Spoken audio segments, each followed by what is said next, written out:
जय हिंद साथियों, नमस्कार। आप सभी को स्वागत है आप सभी का आपके अपने चैनल IQ स्टडी सेंटर पर। तो आज है हमारा जीके जीएस का प्रैक्टिस सेट नंबर 73। तो आप सब लोग जानते हैं हम 15,000 प्लस MCQ यानी कि हरियाणा सिटी जो आपके 80 प्लस स्कोर करवाएगी। 30 दिन का टारगेट रहेगा 1 जुलाई से 30 जुलाई। क्लासेज का टाइम सुबह 6 बजे इंडिया करंट अफेयर, सुबह 7 बजे हरियाणा करंट अफेयर, 9:30 बजे हरियाणा जीके। जितने भी प्रीवियस ईयर क्वेश्चन है 15 दिन में कंप्लीट करवा दूंगा। 9:30 बजे डेली क्लास आएगी। उसके बाद 9:30 बजे ही इंडिया जीके की क्लास स्टार्ट हो जाएगी जो भी प्रीवियस ईयर क्वेश्चन है। और मैं साथ के साथ में डेली दोपहर को 12 बजे मैथ की, दोपहर को 1 बजे रीजनिंग की, और साथ के साथ में रात को 10 बजे हमारी लाइव क्लास होगी मेरे दोस्तों इंग्लिश की। और 9 बजे हमारी अभी हरियाणा जीके की एक सीरीज चली हुई है, उसके बाद खत्म होने के बाद मैं हिंदी के सेशन की शुरुआत करूंगा। ठीक है, तो चलिए सेशन की शुरुआत करते हैं आज की। हरियाणा सिटी का कंप्लीट PDF प्राप्त करने के लिए आप इस नंबर के ऊपर व्हाट्सएप करेंगे। 170 रुपीज में 170 रुपए में हरियाणा सिटी का कंप्लीट PDF आपको प्रोवाइड करवाया जाएगा। कामाख्या मंदिर कौन से शहर के अंदर स्थित है? कामाख्या मंदिर की बात की जाए तो Guwahati, Assam. B option correct रहेगा। कामाख्या मंदिर गुवाहाटी शहर में स्थित है। भारत के कितने प्राकृतिक विश्व धरोहर स्थल यूनेस्को के अंदर सूचीबद्ध हैं? यूनेस्को की सूची में शामिल हैं 7 प्राकृतिक विश्व धरोहर। यूनेस्को के द्वारा सूचीबद्ध विशेष सांस्कृतिक या यौगिक महत्व के कारण स्थलों को विश्व धरोहर स्थल के रूप में जाना जाता है। भारत में 34 सांस्कृतिक, 7 प्राकृतिक और 1 मिश्रित सहित कुल 42 विश्व धरोहर स्थल हैं। अभी 43 हो गए हैं। ठीक है, प्राकृतिक स्थल पश्चिमी घाट, सुंदरबन नेशनल पार्क, नंदा देवी फूलों की घाटी राष्ट्रीय उद्यान, मानसा वन्यजीव अभ्यारण्य, केवला देव, काजीरंगा और ग्रेट हिमालयन, ये आपके जो है प्राकृतिक स्थल हैं जो 7 हैं। अभी 43 कर लोगे। ठीक है, हम्पी को निम्नलिखित में से किस वर्ष में यूनेस्को के द्वारा विश्व धरोहर स्थल घोषित किया गया था? हम्पी कहां पर है? कर्नाटक के अंदर है। तो बी ऑप्शन करेक्ट हो जाएगा। 1986 में यूनेस्को की सूची में शामिल किया गया। 14वीं शताब्दी के दौरान मध्यकालीन भारत के महानतम साम्राज्यों में से एक विजयनगर साम्राज्य की राजधानी हम्पी कर्नाटक राज्य में स्थित है। इसकी स्थापना 2 सगे भाई हरिहर और बुक्का ने वर्ष 1336 में की थी। यूनेस्को के द्वारा विश्व विरासत स्थल के रूप में वर्गीकृत है। विश्व का सबसे बड़ा ओपन एयर संग्रहालय भी है। हम्पी उत्तर में तुंगभद्रा नदी और अन्य 3 ओर से पथरीले ग्रेनाइट के पहाड़ों से घिरा हुआ है।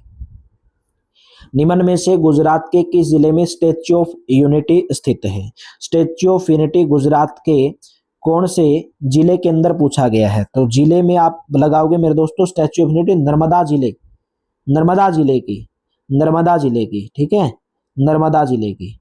A option will be correct. Statue of unity Gujarat के नर्मदा जिले के केवड़िया में स्थित है। सरदार पटेल की 143वीं जयंती के अवसर पर 31 अक्टूबर 2018 को इसका उद्घाटन किया गया। स्टैच्यू ऑफ यूनिटी विश्व की सबसे ऊंची 182 मीटर मूर्ति है। जनवरी 2020 में से शंघाई सहयोग संगठन के 8 अजूबों में शामिल किया गया था। स्टैच्यू ऑफ यूनिटी की डिजाइन पद्म भूषण पुरस्कार प्राप्तकर्ता मूर्तिकार राम वी सुतार के द्वारा तैयार किया गया था। निम्नलिखित में से कौन सा मंदिर श्रीलंका के अंदर स्थित है? श्रीलंका के अंदर जो मंदिर स्थित है वो है मुनेश्वरम मंदिर। बी ऑप्शन करेक्ट रहेगा। मुनेश्वरम मंदिर श्रीलंका में स्थित है। एक शिव मंदिर है। श्रीलंका में रामायण संबंधित कुल 3 शिव मंदिर हैं। मुनेश्वरम मंदिर में भगवान राम को अपने दोष के कम होने की अनुभूति हुई और उन्होंने इस दोष से मुक्ति हेतु भगवान शिव की आराधना की। भगवान शिव ने उन्हें मन्नावरी, तिरुकोनेश्वरम, तिरुकेतेश्वरम और रामेश्वरम इन 4 स्थलों में शिवलिंगों की स्थापना की। दोष निवारण हेतु इनकी आराधना करने का मार्ग बताया। ये कहां पर है? तो बोलोगे सर ये भी कहां पर है? गुजरात के अंदर है। राष्ट्रीय नमक सत्याग्रह गुजरात में है। यह नवसारी जिले के दांडी में स्थित है। प्रधानमंत्री नरेंद्र मोदी के द्वारा इसका उद्घाटन किया गया था। निम्नलिखित में से कौन सा कर्नाटक का एक शहर नहीं है? चिकमंगलुरु, बीजापुर, चित्रदुर्ग या भुसावल? तो कर्नाटक का जो शहर इनमें से नहीं है वो है भुसावल। डी ऑप्शन करेक्ट रहेगा। भुसावल शहर महाराष्ट्र राज्य के जलगांव जिले में स्थित है, जबकि चिकमंगलुरु, चित्रदुर्ग और बीजापुर कर्नाटक राज्य के जिले और शहर हैं। पारो शहर एक प्रसिद्ध पर्यटन स्थल है। कहाँ का है? सी ऑप्शन, भूटान का। पारो शहर भूटान का एक प्रसिद्ध पर्यटन स्थल है तथा पारो हवाई अड्डा भूटान का एकमात्र अंतर्राष्ट्रीय हवाई अड्डा है। भूटान का प्रसिद्ध दुमतसे लखांग मंदिर यहीं पर स्थित है। मट्टन मट्टनचेरी महल कहाँ पर स्थित है? मट्टनचेरी महल केरल के अंदर है। बी ऑप्शन करेक्ट रहेगा।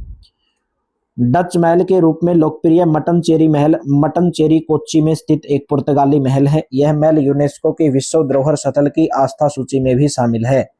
निम्नलिखित में से किस राज्य में सबरीमाला श्री धर्म संस्था मंदिर स्थित है? सबरीमाला धर्म संस्था मंदिर केरल। सी ऑप्शन करेक्ट रहेगा। निम्न में से किस राज्य में श्री श्री भ्रामरांबा मल्लिकार्जुन मंदिर स्थित है? डी ऑप्शन आंध्र प्रदेश के अंदर। दक्षिण भारत में कैलाश के नाम से मशहूर आंध्र प्रदेश का श्री मल्लिकार्जुन मंदिर भारत के 12 ज्योतिर्लिंगों में से एक है। यह ज्योतिर्लिंग कृष्णा नदी के तट पर श्री शैलम नाम के पर्वत पर स्थित है। निम्न में से किस देश में शिवाला तेजा सिंह मंदिर नाम का प्राचीन हिंदू तीर्थ स्थल स्थित है? डी ऑप्शन करेक्ट रहेगा, पाकिस्तान के अंदर। 19 जुलाई 2019 को पाकिस्तान ने स्थानीय हिंदू समुदाय की मांग पर विभाजन के बाद पहली बार पूर्वी शहर सियालकोट में स्थित 1000 वर्ष पुराना हिंदू मंदिर पूजा के लिए खोला। इस मंदिर का नाम शिवाला तेजा सिंह मंदिर, जिसका निर्माण सरदार तेजा सिंह ने कराया था। इस मंदिर में भगवान शिव की प्रतिमा स्थापित है। इस 1000 वर्ष पुराने हिंदू मंदिर का स्वर्गीय राशिद नियाज की पुस्तक हिस्ट्री ऑफ सियालकोट के अंदर उल्लेख मिलता है। चंडीगढ़ का खुला हस्त स्मारक यानी कि ओपन हैंड मोन्यूमेंट किसके द्वारा डिजाइन किया गया था? ली कार्बूजियर। ऑप्शन नंबर ए करेक्ट रहेगा। खुला हस्त स्मारक या ओपन हैंड मोन्यूमेंट संघ राज्य क्षेत्र चंडीगढ़ में एक स्मारक है। ली कार्बूजियर के द्वारा डिजाइन किया गया था। इसका प्रतीकात्मक अर्थ है खुला हाथ देने के लिए और लेने के लिए, शांति, समृद्धि और मानवता की एकता। घूम मठ कहां पर स्थित है? घूम मठ की बात की जाए तो दार्जिलिंग। सी ऑप्शन करेक्ट रहेगा। घूम मठ में सबसे लोकप्रिय मठ धूमगढ़ या यज्ञाचोलिंगिक गोम्पा मठ है, जिसे 1850 में स्थापित किया गया था।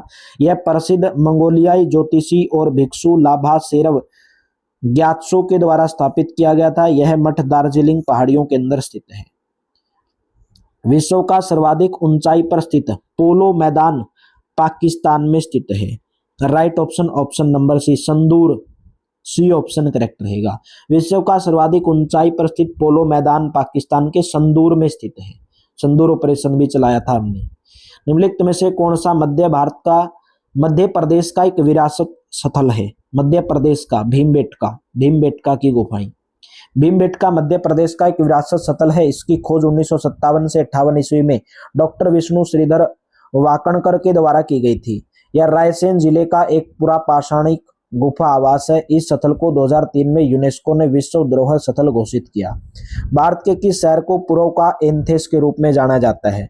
पूर्व के एथेंस के रूप में मदुरई को। डी ऑप्शन करेक्ट रहेगा। मदुरई दक्षिण भारत के तमिलनाडु राज्य के मदुरई जिले का मुख्यालय नगर है। यह भारतीय प्रायद्वीप के प्राचीनतम बसे शहरों में से एक है। गोल्डन सिटी के नाम से किसको जाना जाता है? गोल्डन सिटी के नाम से जैसलमेर। डी ऑप्शन करेक्ट रहेगा। जैसलमेर को भारत की गोल्डन सिटी के नाम से जाना जाता है। यहाँ पर स्थित पर्यटन केंद्र जैसलमेर का किला, बड़ा बाग, जैन मंदिर, व्यास छतरी, थार हेरिटेज म्यूजियम, नाथमल की हवेली, गड़ीसर झील इत्यादि के साथ इसको और सुंदर बनाता है। जोधपुर को ब्लू सिटी भी कहते हैं। यहाँ पर्यटन का प्रमुख स्थल मेहरानगढ़ दुर्ग, जसवंत थड़ा और उमैद भवन पैलेस प्रमुख है। बाइलाकुप्पे मठ भारत के कौन से राज्य के अंदर स्थित है? बी ऑप्शन करेक्ट रहेगा, कर्नाटक के अंदर स्थित है। बाइलाकुप्पे मठ कर्नाटक के मैसूर जिले में स्थित है। यहाँ पर लुगसम लीड या देखियद लारसो नामक दो, ये बात आपको याद करने की जरूरत नहीं है।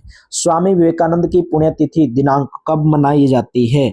ऑप्शन नंबर आपका करेक्ट रहेगा। इसके अंदर कब मनाई जाती है भाई? 4 जुलाई को। 12 जनवरी को जन्म हुआ तो पुण्यतिथि कब मनाई जाती है? 4 जुलाई आएगा।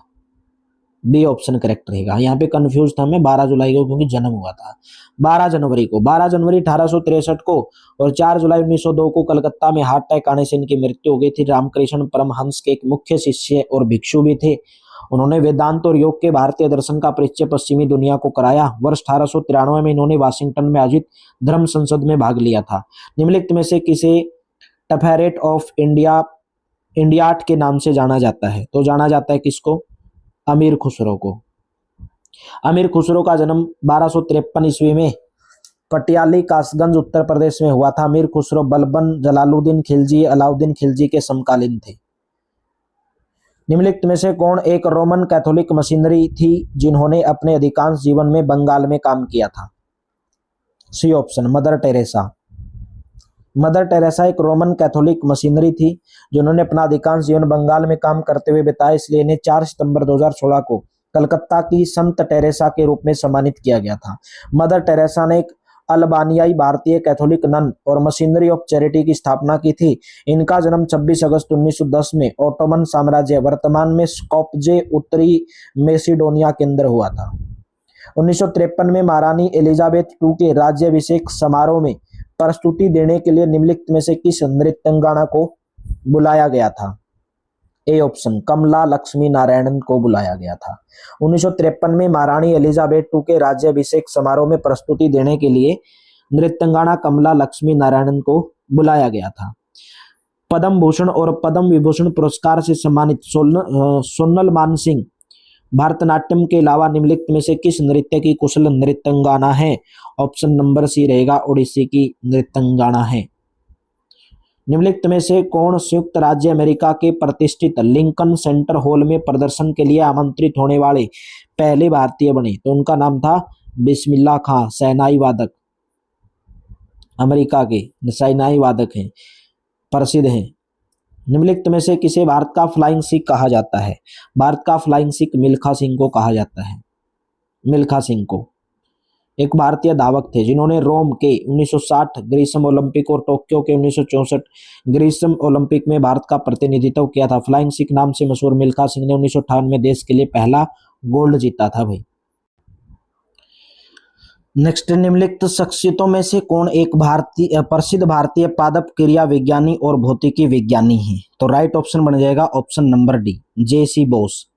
डी ऑप्शन करेक्ट रहेगा। मोहनदास करमचंद गांधी का जन्म कौन से वर्ष के अंदर हुआ था? बी ऑप्शन करेक्ट रहेगा, 1869 में हुआ था।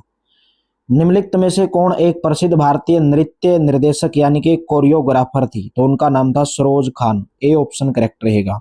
सरोज खान पूर्व का नाम था निर्मला नागपाल, एक प्रसिद्ध भारतीय नृत्य निर्देशक थी। 22 नवंबर 1948 बॉम्बे महाराष्ट्र में जन्म हुआ। 3 जुलाई 2020 को 71 वर्ष की आयु में इनका निधन हो गया। उन्हें 3 बार बेस्ट कोरियोग्राफी के लिए राष्ट्रीय फिल्म पुरस्कार भी दिया गया था। बांग्लादेश का राष्ट्रीय गान आमार सोनार बांग्ला किसके द्वारा लिखा गया था? Rabindranath Tagore. Option number A correct रहेगा। स्वदेशी आंदोलन का प्रभाव बंगाल के सांस्कृतिक क्षेत्र में देखने को मिला। 1971 में बांग्लादेश का राष्ट्रीय गान बना आमार सोनार बांग्ला।